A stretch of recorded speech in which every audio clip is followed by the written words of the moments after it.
बिस्मिल्लाहिर्रहमानिर्रहीम। अस्सलाम वालेकुम व्यूवर्स, आज से हम एक नई लेक्चर सीरीज़ स्टार्ट करने जा रहे हैं जो कि है सॉलिड स्टेट फिज़िक्स के ऊपर। तो उम्मीद करती हूँ कि आप ये लेक्चर सीरीज़ फुली देखेंगे। तो इस लेक्चर 1 में हम देखेंगे कि what is solid state physics, solid state physics होती क्या है। और सेकंड पे हमारे जहन में ये भी तो क्वेश्चन आता है ना कि हम सॉलिड स्टेट फिज़िक्स पढ़ रहे हैं तो इसमें हम क्या स्टडी करेंगे। ठीक है, तो बेसिकली सॉलिड स्टेट फिज़िक्स में हम सॉलिड की प्रॉपर्टीज़ को ही स्टडी करते हैं। ठीक है, तो हम देखेंगे सेकंड पे कि व्हाट इज़ सॉलिड, सॉलिड होता क्या है। ठीक है, बेसिकली आपने मैटर की 4 टाइप्स जो पढ़ी हुई हैं, ठीक है, जिनमें हमारे पास आ जाता है गैस, लिक्विड, सॉलिड और प्लाज्मा।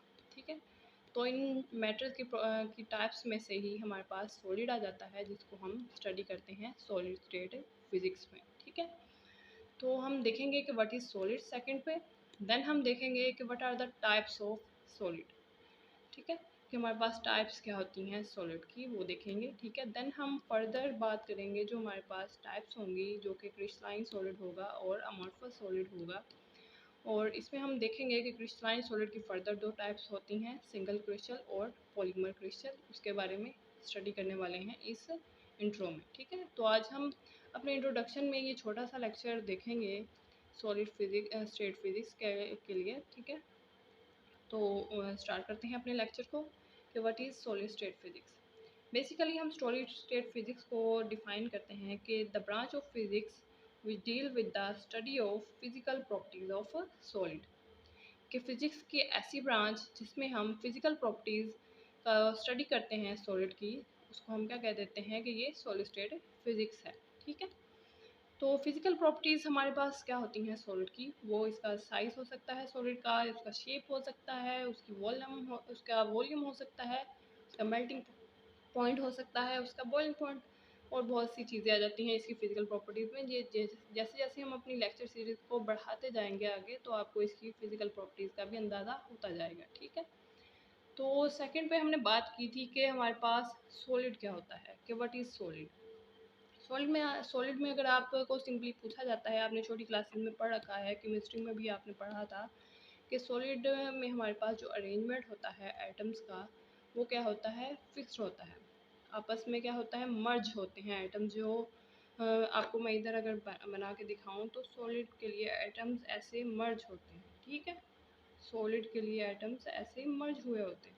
ठीक है, तो सॉलिड में हमारे पास अरेंजमेंट ऑफ एटम जो होता है वो क्या रहता है, फिक्स रहता है थ्रू आउट द क्रिस्टल। ठीक है, तो हम डिफ़ाइन क्या करते हैं सॉलिड को कि ऐसा ऐसा मटेरियल, ठीक है, या ऐसी कोई चीज़ जिसका हमारे पास क्या रहे, साइज़, शेप और वॉल्यूम जो है वो थ्रू आउट द क्रिस्टल क्या रहे, बरकरार रहे। ठीक है, उसको हम क्या कह देते हैं कि हम सॉलिड को स्टडी कर रहे हैं। ठीक है, तो यही यहाँ पे हमने यही लिखा है कि the size, shape and volume fixed, it does not change. ठीक है, सॉलिड के लिए ये इसका साइज़ और वॉल्यूम जो है कभी भी चेंज नहीं होगा। ठीक है, ये फिक्स रहेगा। और थर्ड पे हमने कहा था कि हम देखेंगे कि टाइप्स ऑफ सॉलिड क्या होती हैं। हमारे पास 2 तरह के सॉलिड होते हैं, जिनमें हमारे पास आ जाता है क्रिस्टलाइन सॉलिड और अमॉर्फस सॉलिड। ठीक है, अब हमारे पास क्रिस्टलाइन सॉलिड और अमॉर्फस सॉलिड को अगर हम देखें तो हमारे पास क्रिस्टलाइन सॉलिड क्या होता है।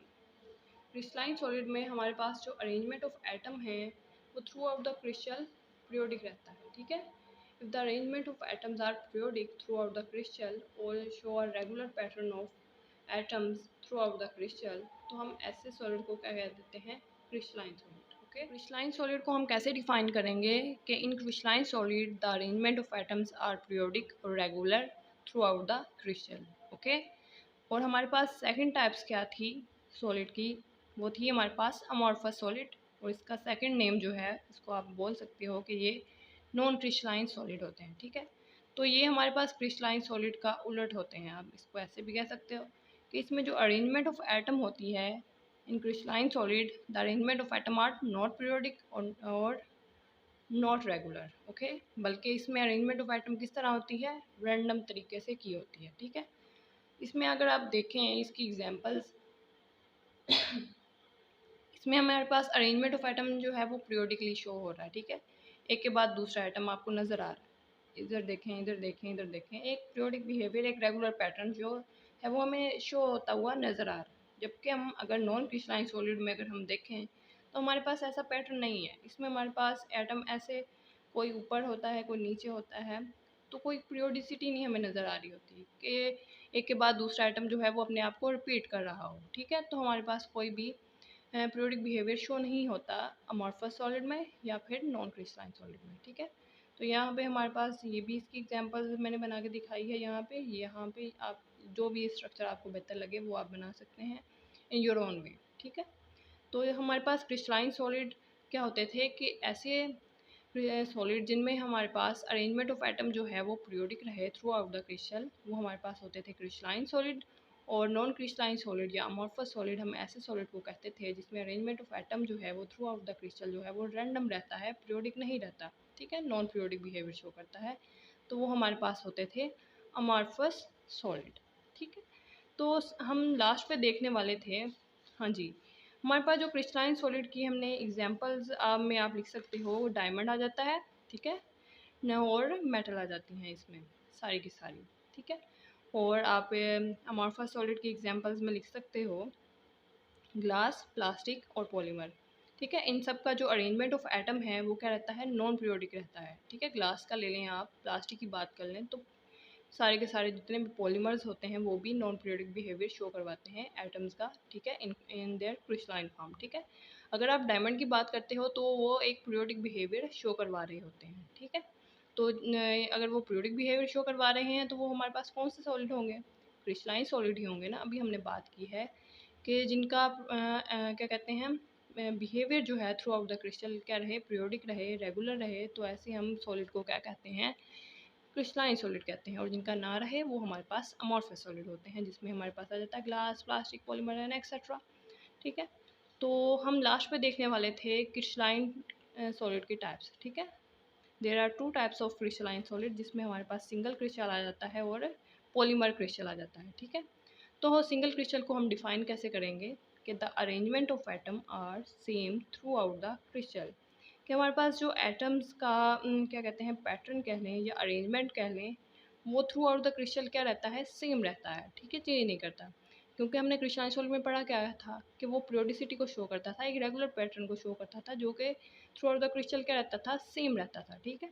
तो सिंगल क्रिस्टल में हमारे पास ये आप स्ट्रक्चर बना सकते हो। अगर आप इसको देखो कि ये एक क्रिस्टल है जिसमें हमारे पास जो है अरेंजमेंट ऑफ एटम क्या है, सेम है थ्रू आउट द क्रिस्टल, ठीक है। नीचे भी अगर हमारे पास होता है तो हम नीचे भी ऐसे ही बनाते, ठीक है। तो ये एक पीरियोडिसिटी को शो करता है कि एक के बाद दूसरा आइटम जो है वो अपने आप को क्या करता है, रिपीट करता है, ठीक है। तो पॉली क्रिस्टल क्या होगा, सिंगल क्रिस्टल में हमने देखा कि अरेंजमेंट ऑफ एटम क्या रहता है, सेम रहता है। तो पॉली क्रिस्टल में क्या होगा, अरेंजमेंट ऑफ एटम तो सेम रहेगा, ठीक है, लेकिन डिफरेंट ग्रुप्स के लिए, ठीक है। अगर आप इधर देखो तो हमने इसको डिफाइन कैसे किया है, the arrangement of atom are not same throughout the crystal. इधर यहाँ पे ये लिखना चाहिए था कि जो हमारे पास इसमें डिफरेंट ग्रुप्स बने होते हैं, ठीक है, फॉर डिफरेंट ग्रुप्स, चलो मैं लिख देती हूँ इधर, for different groups of atoms, ठीक है, different groups of atoms the periodicity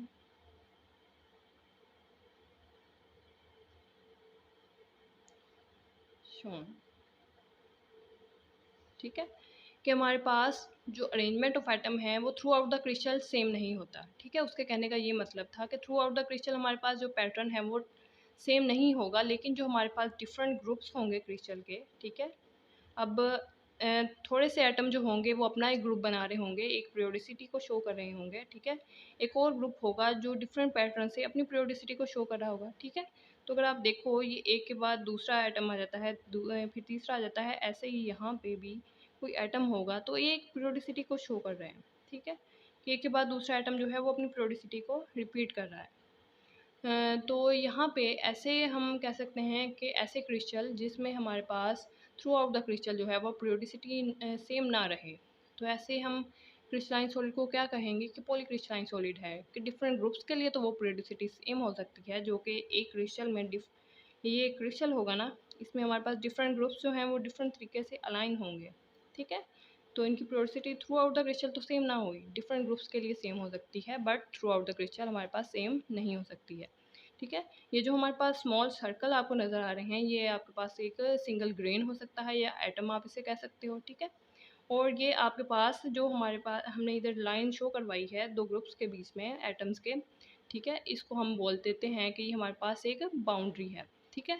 किसकी बाउंड्री है हमारे पास, ये एक ग्रुप को दूसरे ग्रुप से जिसकी हमारे पास पीरियोडिसिटी जो है वो डिफरेंट होती है, तो इनके दरमियान असल में एक अलाइन होती है, जिसको हम देख तो नहीं सकते, लेकिन उस लाइन को हम क्या कह देते हैं कि ये बाउंड्री है between two groups of atoms, ठीक है।